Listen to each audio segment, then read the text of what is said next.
भकुन्डे केन्द्रीकृत गराएर भकुन्डेबाट कसरी हुन्छ एउटा बुद्ध सर्किटको रूपमा तिमालमा पनि एउटा चाहिँ यारिनाक भन्छ हाम्रो भाषामा तुमसुम कुन्ना भन्छ त्यहाँसम्म बुद्ध मार्गीहरूलाई जान सक्ने एउटा हामीले हाम्रो नगरको लागि चुनाव लडेका छौँ। हाम्रो नगरलाई एउटा गतिशील नगर बनाउनु पर्छ र एउटा सफल नगरपालिकामा इस्टाब्लिस गर्नुपर्छ। किनभने मैले अहिले 2 दिन छुच्चो भइदिँदा उहाँहरूलाई मैले 2 दिन अलिकति टाइट गरिदिँदाखेरि यो विषम परिस्थितिलाई हामीले पार गर्न सक्छौँ भने त्यो नै सफलता। आफ्नो तौल तरिकाले आफ्नो वडालाई कसरी चाहिँ अगाडि समृद्धमा लान सकिन्छ भन्ने हिसाबले लागिरहँदा म पनि त्यही हिसाबले लागिरहेँ। यो एउटा अदृश्य शक्ति भएको हुनाले मान्छे किन डराउँछ भन्दा पक्कै पनि मान्छे मृत्युसँग डराउँछ। त्यस कारणले वडा अध्यक्ष अथवा एउटा स्थानीय तह अथवा नगरको एउटा सानो पहलमा हामी यो नवबुद्ध नगरपालिकालाई कोरोना मुक्त बनाउन सक्यौँ भने त्यो नै सेफ हो नि। सूचना तथा मनोरञ्जनको लागि कृपया हाम्रो टिभी नवबुद्धलाई सब्स्क्राइब गर्नुहोस्, साथै छेउमा रहेको बेल आइकनलाई पनि दबाउन नबिर्सनुहोस्। नमस्कार, timalonline.com र HTTV नवबुद्धमा यहाँलाई स्वागत छ। मुलुक कोरोना भाइरस संक्रमण रोकथाम र नियन्त्रणको लागि लकडाउनको अवस्थामा छ। आज करिब 2 महिनाभन्दा पनि बढी भइसकेको छ लकडाउन घोषणा गरेर।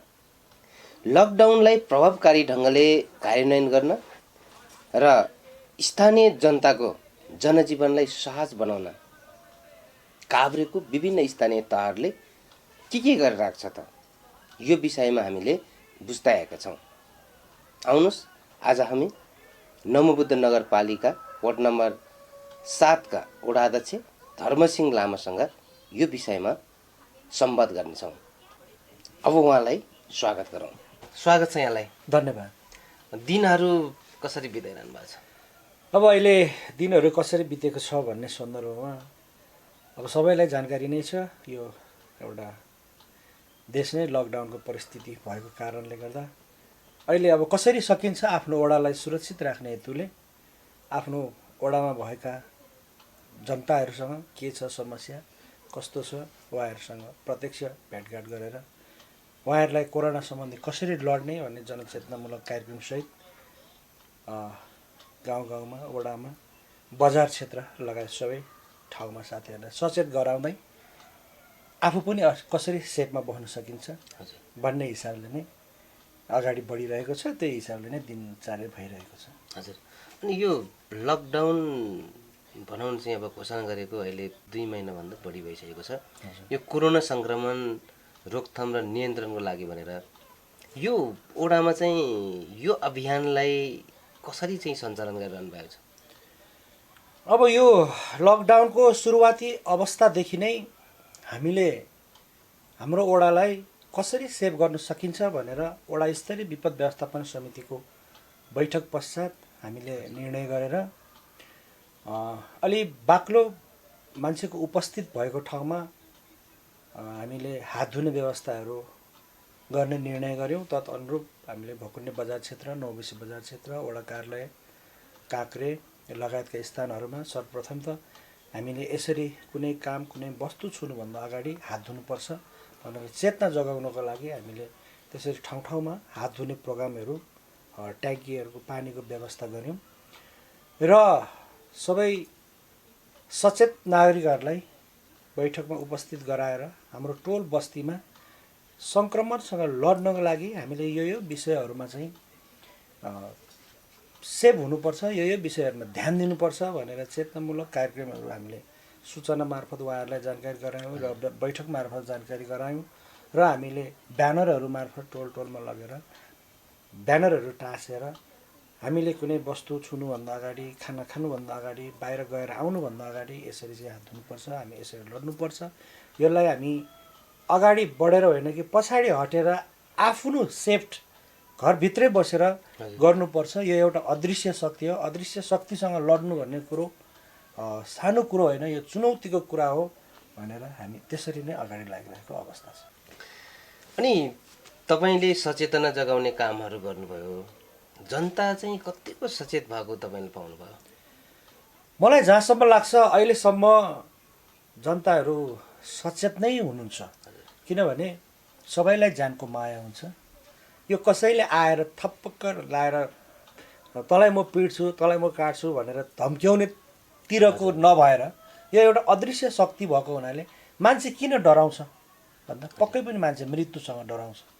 त्यस कारणले अहिले यति लामो समय अवधि देश लकडाउनमा भइरहँदा पनि जनताहरू आफ्नै सेफको लागि आफ्नै सेक्युरिटीको लागि मलाई जहाँसम्म लाग्छ उहाँहरूले यो लकडाउनको पूर्ण पालना गरेको मैले महसुस गरेको छु। हजुर, यो सुरुमा चाहिँ धेरै त्रासदीपूर्ण पनि भयो, जनता धेरै त्रासको अवस्थामा बाट चाहिँ भनौँ न अगाडि बढेको देखिन्छ। तर पछिल्लो चरणमा आएपछि यो त्रास चाहिँ हटेको जस्तो पनि देखिन्छ होइन। लकडाउनलाई विभिन्न तरिकाले चाहिँ ब्रेक गरेको समाचारहरू पनि आइरहेछ। यहाँको चाहिँ अवस्था के छ? खासमा पहिले अब यो स्वाभाविकै हो, मान्छे किनभने कोरोना कोरोना कोरोना कोरोना भन्ने के हो, कोभिड-19 भन्ने के हो भन्ने कुरा आम जनताले बुझेको अवस्था थिएन र त्यो रोग लाग्नासाथ मरिन्छ भन्ने एउटा जुन म्यासेजहरू आएको थियो त्यसैलाई नै उहाँहरू मध्यनजर गरेर डराउनु भएको, त्रसित भएको अवस्था हो। तर अहिले आएर WHO र स्वास्थ्य कर्मीहरूको भनाइअनुसार यो कोभिड-19 लाग्दैमा मान्छे मर्दैन। यसको चाहिँ पूर्ण पालना गर्नुपर्छ, नियममा बस्नुपर्छ र परिधिमा बस्नुपर्छ र यो लाग्दैमा मान्छे मर्दैन भन्ने जुन जनचेतनामूलक समाचारहरू सम्प्रेषण भयो र ती कुराहरू आम जनताले थाहा भयो र त्यसको बच्ने उपाय के हो र के गर्दा बच्न सकिन्छ भन्ने विषयतिरै ध्यान केन्द्रित गरेर मलाई लाग्छ उहाँहरूले लकडाउनलाई पूर्ण पालना गर्दै आफू पनि सेफ्टी हुने है र यो किन यो उसले मर्दैन भन्ने अरू साथीहरूमा पनि अभिप्रेरित गर्दै अगाडि बढेको जस्तो मलाई महसुस लाग्छ र त्यही कारणले गर्दाखेरि अहिले हामी आम नेपालीमा कोरोना लागे तापनि मर्दैन है, कोरोना लाग्ने मान्छेलाई पनि घृणा गर्नु हुँदैन है भन्ने चाहिँ सबै जनमानसमा लागेको जस्तो मलाई लाग्छ। भनेपछि त्यो कारणले त्रास अलिकति कम भएको। हजुर, तपाईँ नवबुद्ध नगरपालिकाको मुख्य बजार क्षेत्रको वडा अध्यक्ष हुनुहुन्छ। हजुर, यो यहाँको चुनौती चाहिँ के देख्नुहुन्छ? यो लकडाउनसँगै सम्बन्धित रहेर, कोरोना भाइरस सङ्क्रमणसँगै सम्बन्धित रहेर तपाईँले यसको जवाफ दिनु पर्यो।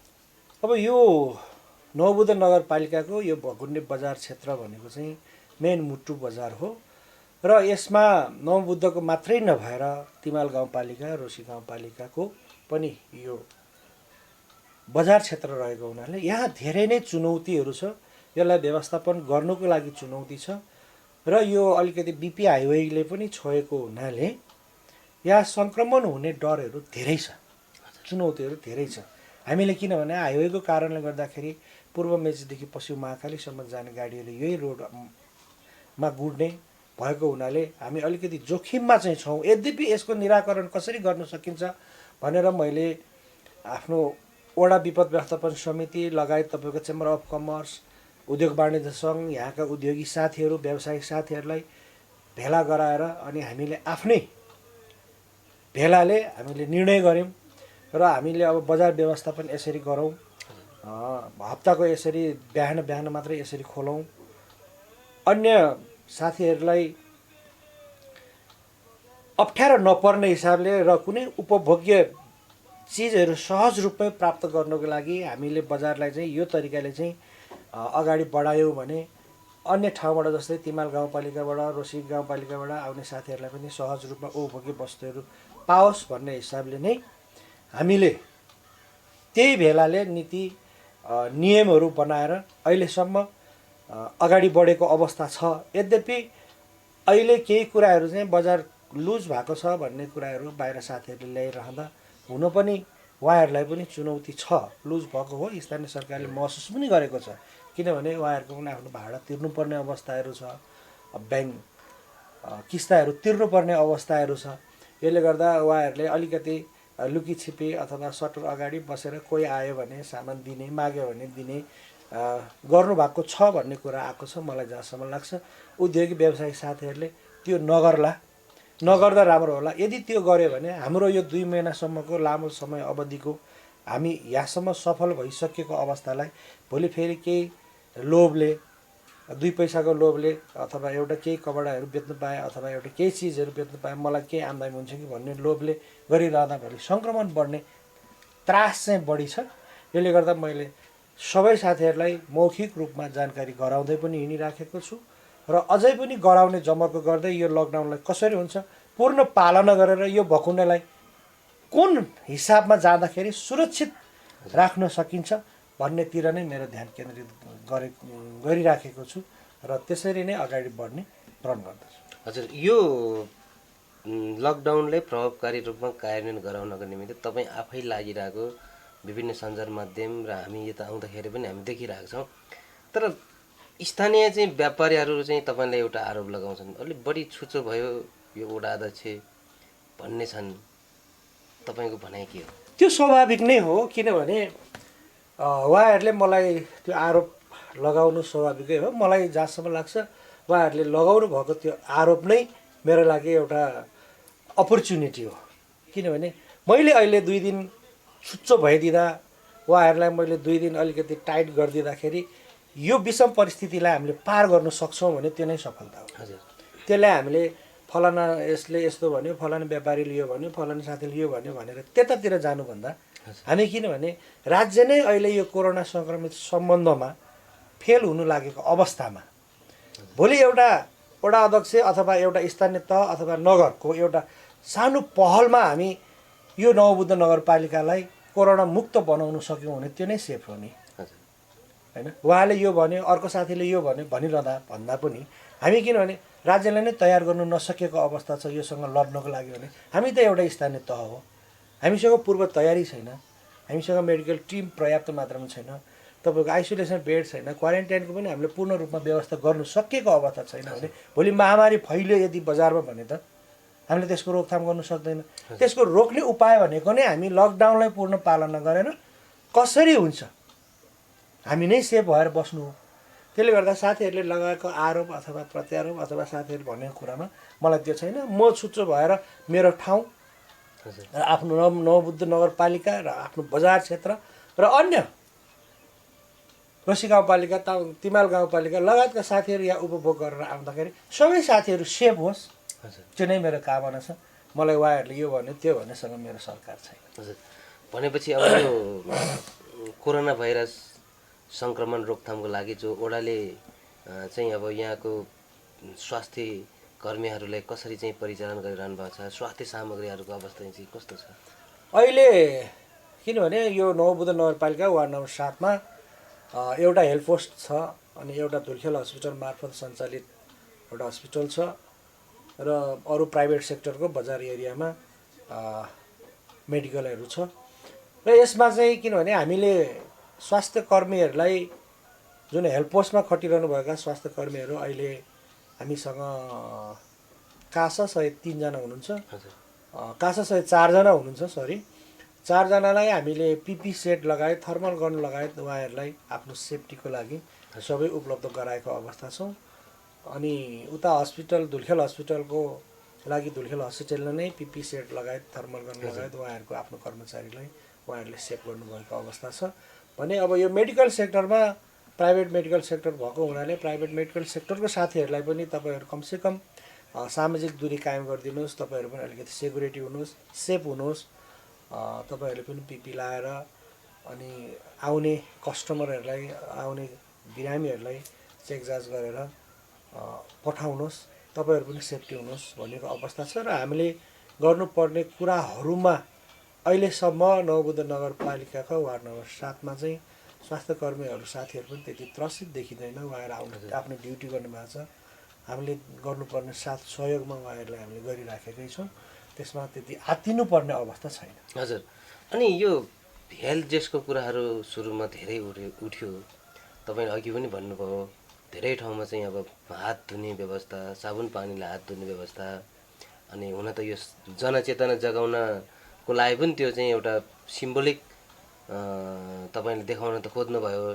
तर पछिल्लो चरणमा चाहिँ यो बजारमा चाहिँ छिर्ने क्रममा कहीँ कुनै अब ठाउँबाट यहाँ बजार छिर्दाखेरि कुनै चेक जाँचै हुँदैन भन्ने गुनासो यहाँ स्थानीय जनताको छ?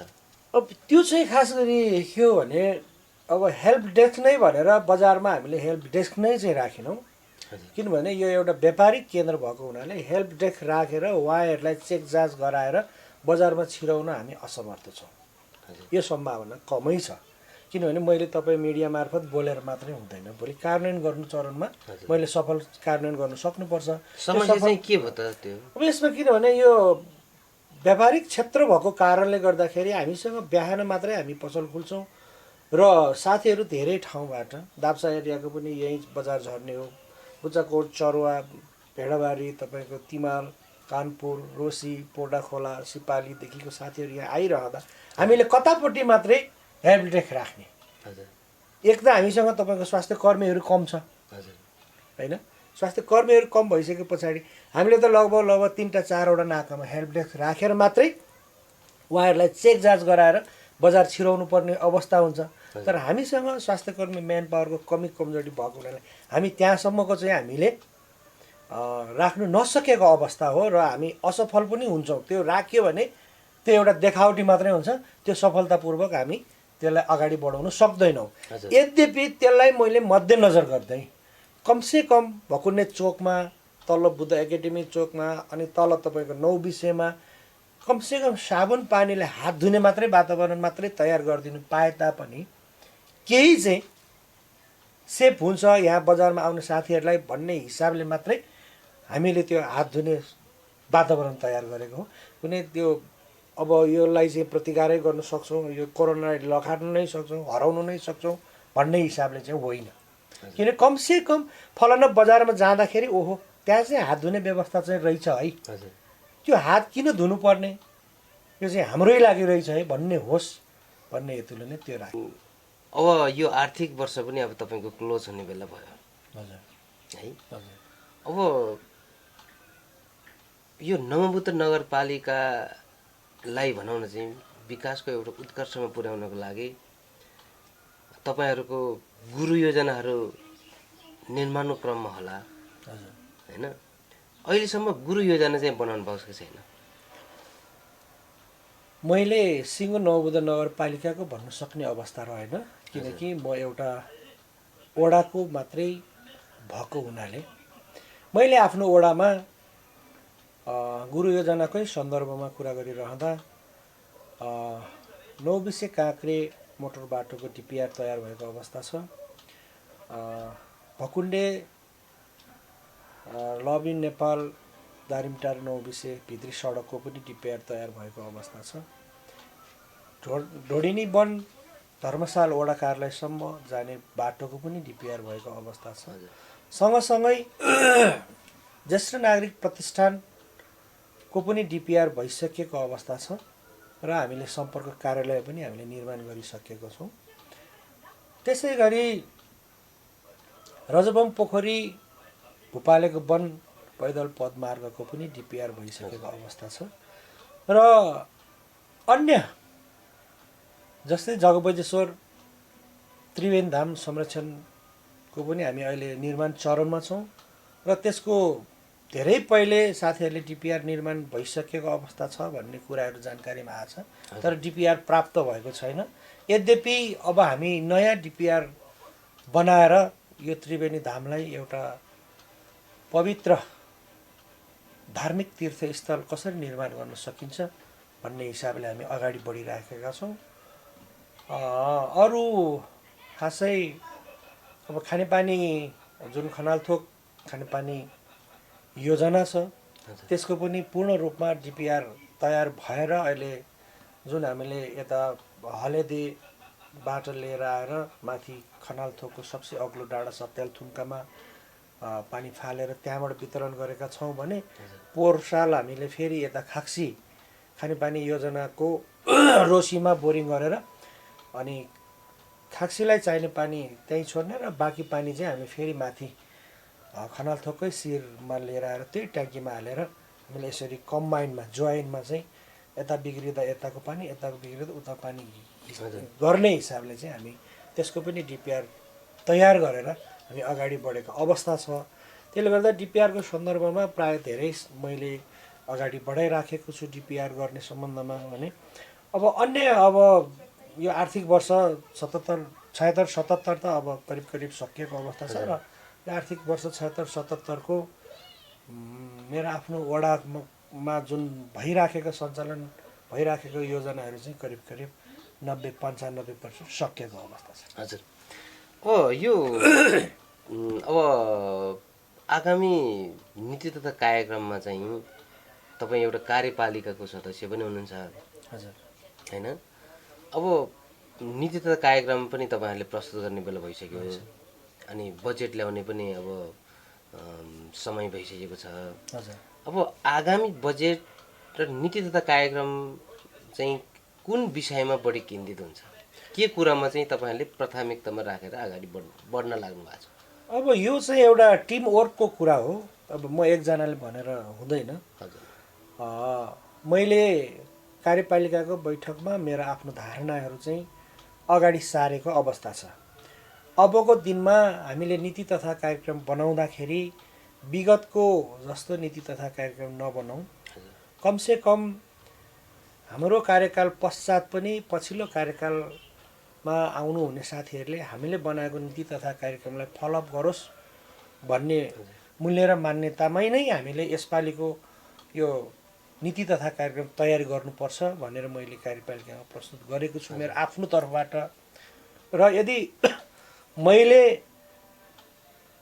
साथीहरू सबैलाई कन्भिन्स गराउन सकेँ भने मेरो चाहिँ आफ्नो व्यक्तिगत धारणा के हो भने अबको दिनमा नवबुद्ध नगरपालिकालाई हामीले कस्तो नगरपालिका बनाउने त्यसमा हामी ध्यान केन्द्रित भएर हामीसँग राष्ट्र मात्रै नभएर अन्तर्राष्ट्रियसम्म चिनाउने नवबुद्ध पवित्र बुद्ध धर्मावलम्बीहरूको एउटा धर्म तीर्थस्थल रहेको अवस्था छ। त्यो हाम्रै भूगोलभित्र पर्छ र त्यसलाई मध्यनजर गरेर अब हामीले धार्मिक पर्यटनलाई कसरी वृद्धि गर्ने, त्यसलाई कसरी चाहिँ अगाडि बढाउने र धार्मिक पर्यटन सँगसँगै अरू कृषिलाई कसरी फोकस गर्ने,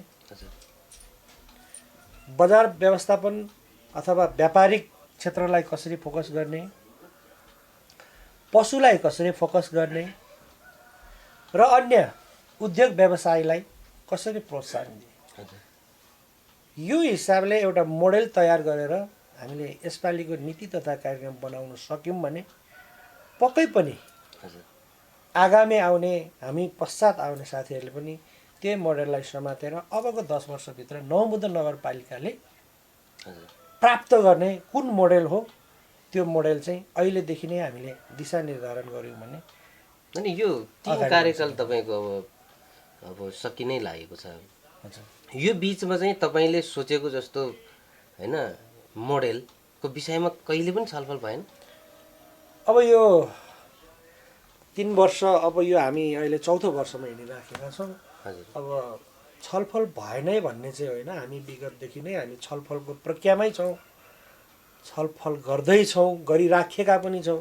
यद्यपि के हो भने सबै हातको सबै औँला बराबर हुन्छ भन्ने होइन है। सबै साथीहरूको एउटै भावना हुन्छ भन्ने हुँदैन। साथीहरू आफ्नो तौल तरिकाले आफ्नो वडालाई कसरी चाहिँ अगाडि समृद्धमा लान सकिन्छ भन्ने हिसाबले लागिरहँदा म पनि त्यही हिसाबले लागिरहेँ। त्यसले गर्दाखेरि छलफल नभएको होइन, भएको हो। हामीमा एउटै कमजोरी मैले भन्नुपर्छ तपाईँको मिडिया मार्फत, एउटै कमजोरी के हो भने नगर स्तरीय साझा अवधारणा बनाएर हामी अगाडि बढ्न नसकेकै हो। त्यो विषयमा चाहिँ हामी लगभग पछि परेकै हौँ। हामी वडाबाट माथि उठेर हामी काम गर्नु सफल हुनुपर्ने थियो ताकि यो 3 वर्षको पिरियडमा हामी वडामा नै हामी केन्द्रीकृत भयौँ, ताकि अहिले नवबुद्ध नगरपालिकाको 11 वडाहरू छ। 11 वडाको वडा अध्यक्ष हामी 11 जना वडाबाट माथि उठेर अगाडि बढ्नुपर्छ है। अबको दिनमा चाहिँ हामी वडा मात्रै केन्द्रीकृत हुनु हुँदैन, हाम्रो साझा धारणा बनाउनु पर्छ। नगरलाई कुन मोड दिने, कुन मोडेलमा लैजाने भन्ने हिसाबले हामी जानुपर्छ भनेर त्यो साझा अवधारणा बनाउन चाहिँ अब केले छेक्यो त त्यसको बाधक चाहिँ के हो त खासमा बाधक पनि छैन यो सबै बुझाइको कमजोरी हो हजुर यहाँ तपाईँको बाधा अवरोध भन्ने शब्द चाहिँ मलाई जहाँसम्म लाग्छ छैन हजुर किनभने हामीले बुझ्नु पर्यो हामी केका लागि चुनाव लडिराखेका थियौँ हामी कसका लागि चुनाव लडिराखेका थियौँ भन्ने कुरा चाहिँ हामीले बुझ्नु पर्यो यदि हामीले हाम्रो नगरको लागि चुनाव लडेका छौँ हाम्रो नगरलाई एउटा गतिशील नगर बनाउनु पर्छ र एउटा सफल नगरपालिकामा इस्टाब्लिस गर्नुपर्छ भन्ने भावनाका साथ हामी अगाडि बढेका हौँ भने हामीलाई यहाँ बाधा अर्चना रोकटोक कसैको छैन तर एउटा खाँचो के छ भने साझा अवधारणा बनाएर अगाडि बढ्नु नै खाँचो हजुर यसमा तपाईँले रोक छैन। भन्दै गर्नुभएको साझा अवधारणा अब तपाईँले आगामी नीति तथा कार्यक्रम योजना तर्जुमादेखि बजेट तर्जुमासम्म पुग्दाखेरि हजुर तपाईँले चाहिँ के अवधारणा लिएर जानुहुन्छ त साझा अवधारणा तपाईँले सोचेको साझा अवधारणा के हो मेरो आफ्नो मनमा लागेको चाहिँ साझा अवधारणा के हो भने हामीले अबको दिनमा नमोबुद्धलाई केन्द्रबिन्दुमा राखेर हजुर नमोबुद्धदेखि तिमालसम्म समेट्ने ताकि त्यहाँ नमोबुद्धमा आउने आन्तरिक पर्यटक होस् या बाह्य पर्यटक होस् हजुर नमोबुद्धबाट फर्काउनु भएन उहाँहरूलाई नमोबुद्ध टु दाप्चा हुँदै यो विभिन्न नवबुद्धको विभिन्न ओडाहरूबाट कसरी हुन्छ भकुन्ने केन्द्रीकृत गराएर भकुन्नेबाट कसरी हुन्छ एउटा बुद्ध सर्किटको रूपमा तिमालमा पनि एउटा चाहिँ यारिनाक भन्छ हाम्रो भाषामा तोङसुम कुन्ना भन्छ त्यहाँसम्म बुद्ध मार्गीहरूलाई जान सक्ने एउटा पर्यटक पदमार्गको खाँचो छ हजुर र त्यो पर्यटक पदमार्गलाई हामीले सँगसँगै लानु सक्यौँ भने हामीसँग बाह्य पर्यटकदेखि भित्री पर्यटकसम्म हाम्रो नगरपालिकाभित्र हामीले ल्याउनु सक्ने क्षमता पनि छ र हामीसँग भूगोल पनि छ हजुर जस्तै यो बिपी हाइवेमा हिँड्ने साथीहरूलाई कसरी हुन्छ नवबुद्ध लाने एउटा अर्को वैकल्पिक मार्गहरू खोलेर हजुर होइन सवारी साधन मार्फत जाने मार्गलाई पनि हामीले सुनिश्चितता गर्नु सक्नुपर्छ अनिखेर पैदल हिँड्ने जुन साथीहरू हुनुहुन्छ पैदललाई बढी पैदल पदमार्गलाई चाहिँ चाहनुहुने हिँड्नु खोज्नुहुने साथीहरू हुनुहुन्छ उहाँहरूको लागि पनि हामीले विकल्पमा पैदल मार्ग तयार गर्नुपर्छ हजुर त्यसरी हामीले धार्मिक पर्यटकीय नगर बनाउन सक्यौँ भने हजुर जस्तै धुलखेल नगरपालिकाले कतै पनि दायाँ बायाँ हेर्नुहुन्न उहाँको काम त्यो नगरको उद्देश्य भनेको नै पर्यटकीय नगर बनाउने भने जस्तै हाम्रो नवबुद्धले पनि धार्मिक पर्यटकीय नगर बनाउन सक्यो भने हामी एक चरण त सफल हुन्छौँ नि हजुर है त्यस पछाडि तपाईँको शिक्षा स्वास्थ्य कृषि पशु यी कुराहरू त तपाईँको सँगसँगै आउन सक्छ हामीले मेन कुरा त किनभने रोजगारमूलक कार्यक्रमहरूलाई अगाडि ल्याउन सक्यौँ र पर्यटकलाई भित्राउन सक्यौँ भने त सँगसँगै जान्छ नि जान्न र त्यही हिसाबले नै मेरो हिसाबमा हामीले मुख्यतः हाम्रो नवबुद्धलाई धार्मिक पर्यटनलाई नै अगाडि बढाउन सक्नुपर्छ किनभने हामीले नमोबुद्धभन्दा पछाडिको लुम्बिनी है यति डेभलप भएको छ त्यति डेभलप भएको छ भने हामीले नमोबुद्धको परिचय अझै दिन सकिराखेको अवस्था छैन कमसे कम बुद्ध मार्गी देशहरूमा हामीसँग समन्वय गर्ने निकायहरू धेरै छ हामीले खोज्नु जरुरी छ र जति पनि बौद्ध सम्मेलनहरू लुम्बिनीमा हुन्छन् काठमाडौँमा हुन्छन् भने कमसे कम नमोबुद्धमा पनि हामीले केही क्षेत्रीय सम्मेलनहरू गर्न सफल भयौँ भने यसले नेसनल रूपमा र इन्टरनेसनल रूपमा म्यासेज फ्लो आउट हुन्छ यदि त्यसरी गइदियौँ भने पक्कै पनि हाम्रो यो नवबुद्ध नगरपालिकालाई धार्मिक पर्यटन नगरपालिकामा परिणत गर्नको लागि हामीलाई धेरै टाइम जस तपाईँले त्यो अवधारणा लिएर आगामी नीति तथा कार्यक्रममा तपाईँ जानुहुन्छ जान्ने चाहिँ मेरो आफ्नो व्यक्तिगत सोच भोलि साझा धारणामा साथीहरूको सोच के आउला मेयर साहबको उपमेयर साहबको होइन अरू साथीहरूको चाहिँ आफ्नै हुन्छ हजुर तर मेरो चाहिँ लजिकल्ली जाँदाखेरि मेरो धारणा चाहिँ यसरी जान्छ तपाईँ दृढतापूर्वक उभिन सक्नुहुन्छ म मेरो आफ्नो धारणाको लागि चाहिँ पक्कै पनि मैले अहिलेसम्म मैले प्रस्तावित गरिसके पछाडि मलाई त्यो ब्याक हुनु भनेको अलिकति नमजा लाग्छ क्या। किनभने हामीले त्यहाँ प्रस्तावित गर्नुभन्दा अगाडि नै त्यसलाई सोच्नु जरुरी छ। हजुर यसले कतिको समाजलाई फाइदा गर्छ, नगरलाई कतिको फाइदा गर्छ।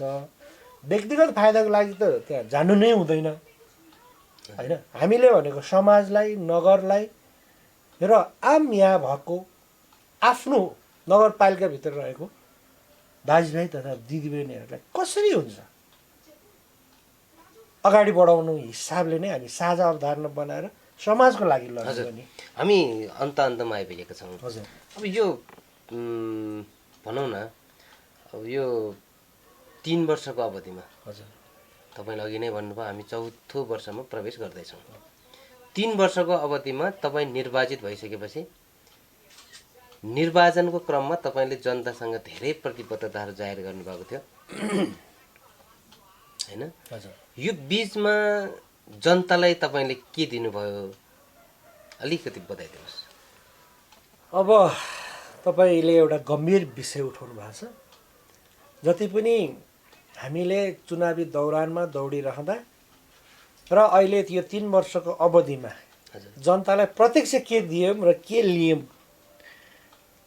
यो एउटा चुनौतीपूर्ण छ। किनभने हामी जब निर्वाचित भएर आइसके पश्चात हजुर देशलाई एउटा भूकम्पले ठुलो धक्का दिएको अवस्था थियो। त्यो पुनर्निर्माणको चरणमा थियो। हजुर हाम्रो करिब करिब केही समय त 2 वर्ष, अहिलेको यो 3 वर्ष अझै पनि बाँकी छ। कतिपय त हामीलाई भूकम्प पुनर्निर्माणले नै अल्झाएको अवस्था भयो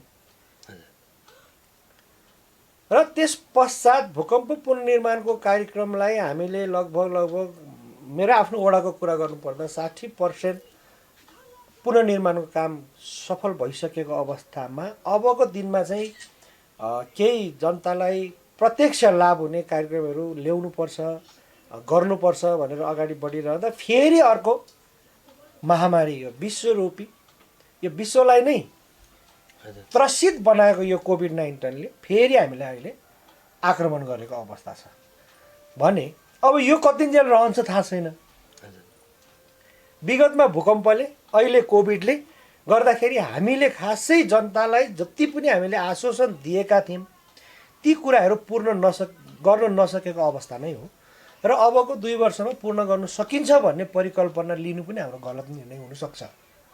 यद्यपि मैले जति पनि चुनावी दौरानमा बोलेका कुराहरू थिए करिब करिब मैले त्यसको बोलेको कुराहरूलाई चाहिँ फलोअप गरेको अवस्था मैले गरिराखेको छु जस्तो मलाई महसुस लाग्छ। किनभने मैले अब यो गोरेटो बाटोहरू अधिकांश ठाउँमा हराएको अवस्था छ, यसलाई निरन्तर दिनुपर्छ भनेर मैले चाहिँ आफ्नो वडामा गोरेटो बाटोलाई सिँढीमा परिणत गर्नुपर्छ भनेर मैले त्यो लक्ष्य लिएको छु। त्यही लक्ष्य अनुसारले मेरो अहिले धेरै ठाउँमा गोरेटो बाटोहरू बनिराखेको अवस्था छ। अहिले प्रधानमन्त्री स्वरोजगार कार्यक्रमको पनि मैले अब यसलाई पोखरी खनेर अन्तको चाहिँ तपाईँको नाली ढल खनेर अगाडि बढाउनु भन्दा गोरेटो बाटोलाई सुरक्षित गर्ने हिसाबले यसरी सिँढीमा जानुपर्छ भनेर मैले जुन प्रधानमन्त्री स्वरोजगार कार्यक्रमको योजनालाई पनि मैले गोरेटोमा नै परिणत गरेको छु है। अनि अन्य अब सडक निर्माण, अब खानेपानी, यसमा अब जस्तै हाम्रो हर्कपुर कुवापानी लिफ्ट खानेपानी योजना थियो, त्यसको सामूहिक रूपमा 3टा घर, 4वटा घर, एउटा धारा गरिएको अवस्था थियो। अहिले मैले यसपालि 76-77 को बजेटमा चाहिँ अब एउटा घर एउटा धारा वितरण गर्नुपर्छ भनेर के बजेट उहाँहरूलाई छुट्याएको अवस्था थियो। त्यसको अहिले लगभग 95% काम सकिएको अवस्था छ। एक घर एक धारा वितरणको कार्यक्रम त्यहाँ भइराखेको अवस्था छ र खनालथोक खानेपानीको लागि पनि मैले आफ्नो वडाबाट 25 लाख रुपियाँ यसपालि विनियोजन गरेको थिएँ। पोहोर 11 लाख विनियोजन गरेको थिएँ। त्यसको पनि अब हामीले लगभग सबै सामानहरू किनेर ल्याइसकेको अवस्था छ। जडान गर्नु मात्रै बाँकी छ भने अरू पूर्वाधार विकासको कामहरूमा अब सडक त उयो हाम्रो धुल्याममा सडक मात्रै हो, हिलाममा सडक मात्रै हो। हामी वडाको बजेटले म यो सडकलाई चाहिँ स्तर उन्नति गर्छु, यसरी बनाउँछु भन्ने परिकल्पना गर्नु मात्रै हो, त्यो सफल हुन सक्दैनौँ हामी। किनभने हामीसँग पूर्ण रूपमा बजेट हुँदैन त्यसले गर्दाखेरि अरूमा अब जस्तै एउटा ज्येष्ठ नागरिक प्रतिष्ठान बनाउन सफल भएको छु। अब ठाउँ ठाउँमा कजुवाहरू हाल्न सफल भएको छु। अहिले अब जगबेश्वर त्रिवेणी धामको चाहिँ नदी नियन्त्रणको कामहरू भइराखेको छ। यस्तैमा एउटा निजामती सङ्गठनले मात्रै देश चलेको अवस्थामा जनताले भोग्नु परेको पीडादायी कति थियो र जब निर्वाचन भइसके पछाडि जनताले भोग्नु परेको पीडा कति छ यसको मूल्याङ्कन होस् र समीक्षा होस् र सबै कुरा पोख्त हुन सकिँदैन। जनताले नै मूल्याङ्कन गर्नुपर्छ र यसको हिसाब किताब भनेको जनताले नै राख्नुपर्छ। किनभने मैले यो गरेँ भनेर फुर्ती लाएर हुँदैन, मैले त्यो गरेँ भनेर फुर्ती लाएर हुँदैन। किनभने भोलि मेरो पछाडि त मेरो वडाको जनताहरू त पक्षको जनताहरू पनि छन् र प्रतिपक्षको जनताहरू पनि छन्। उहाँहरूले त प्रत्यक्ष निगरानी गर्नुभएको छ, तर मूल्याङ्कन पनि उहाँहरूले नै गर्नुपर्छ र मूल्याङ्कन गर्ने अधिकार पनि उहाँहरूलाई छ। मैले कति गरेँ र कति गरेन भन्ने कुरा अब यो हामी अब कार्यक्रमलाई अन्त्य गरौँ। हजुर। अब अन्तमा तपाईँले आफ्नो ओडावासी र नम्बुद्ध नगरपालिकाका जनतालाई के भन्न चाहनुहुन्छ? अब सबसे पहिले त म तपाईँको मिडिया मार्फत तपाईँ लगायतका तपाईँको प्राविधिक टिमलाई आज तपाईँको मेरो मिडिया मार्फत मलाई बोल्नु दिनुभएकोमा मेरो आफ्नो आवाजलाई सबै जनता सामु पुर्याइदिनु भएकोमा धन्यवाद दिन चाहन्छु र मेरो आफ्नो वडा लगायत मेरो आफ्नो नगरपालिकाभित्रको सम्पूर्ण जनतालाई, आम आमा बुबा दाजुभाइ तथा दिदीबहिनीहरूलाई मेरो आग्रह के छ भने यो एउटा विश्व नै विषम परिस्थितिमा एउटा अदृश्य शक्तिसँग लडिराखेको अवस्थामा हामी पनि त्यो विषम परिस्थितिसँग लड्दैछौँ। कतिपय शक्तिशाली राष्ट्रहरू विषम परिस्थितिसँग लड्नको लागि तयार भइरहँदा पनि उहाँहरू असफल हुनुभएको छ। हामीले यो अदृश्य शक्तिसँग लड्नुको लागि केही हद हामी सफल हुनुपर्छ। त्यो सफल हुनु भनेको नै लकडाउनलाई पूर्ण पालना गरेर अबको दिनमा पनि मेरो आम वडावासी र नगरवासी सम्पूर्णमा अबको दिनमा पनि लकडाउनलाई पूर्ण पालना गर्नुहोस् र आफू सुरक्षित हुनुहोस् र आफ्नो परिवारलाई सुरक्षित राख्नुहोस् र आफ्नो ठाउँलाई नै सुरक्षित बनाउनुहोस् भन्ने मेरो आफ्नो धारणाका साथ तपाईँको टिम लगायत सम्पूर्णलाई धन्यवाद। सूचना तथा मनोरञ्जनको लागि कृपया हाम्रो टिभी 9 सब्स्क्राइब गर्नुहोस्। साथै छेउमा रहेको बेल आइकनलाई पनि दबाउन नबिर्सनुहोस्।